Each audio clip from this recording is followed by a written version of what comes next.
Ayan mga boss, may panibagong Starix na naman tayo gagawin ngayon dahil nga po ito mga boss, blue bay na raw to. Ito galing pa ito sa Maynila at dinala pa sa atin dito sa Las Piñas sa ating shop. Pinatingnan na po ito sa ibang shop at sa mga mekaniko. Ang hatol po nila, kailangan daw po i-overhaul dahil blue bay na raw daw po ito. Sa tingin ko dito mga boss, kasi marami na po kong ginawang gaitong makina na gaitong problema. Ang una kong ginagawa dito mga boss, pinapalitan ko muna na ang kanyang fuel injector dahil nga po malakas po ang kanyang pressure bago po ako maghatol ng overhaul. Kasi pag titingnan natin to mga boss, pag gaitong sitwasyon ng makina niya, blue bay talaga pag titingnan natin. Dahil dito sa pinaka dipstick niya wala namang usok, ibig sabihin mga boss hindi ito blue bay. Kaya uunahin ko muna dito mga boss, palitan ang kanyang washer sa pinaka injector po nito.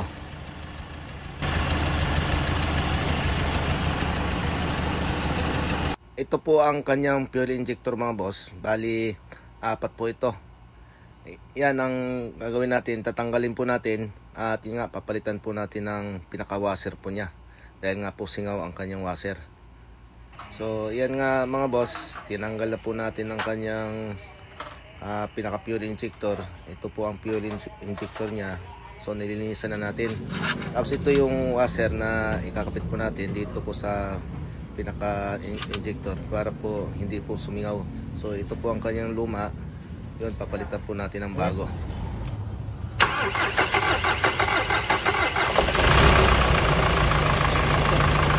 Ayun, wala usap po.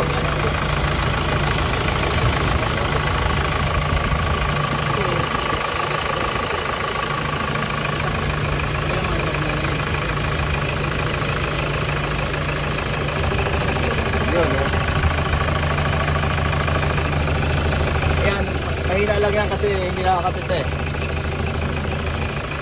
Yung pinaka-breaker.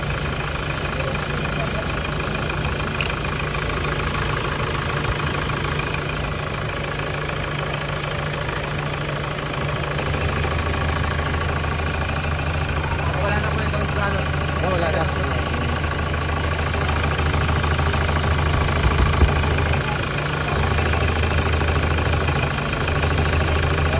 Normal lang yan.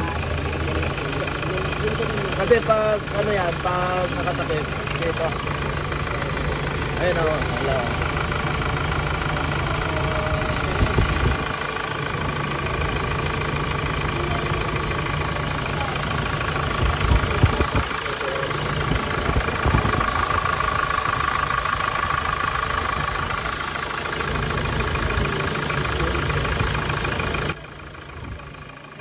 Yan nga mga boss, napaandar na nga po natin itong makina.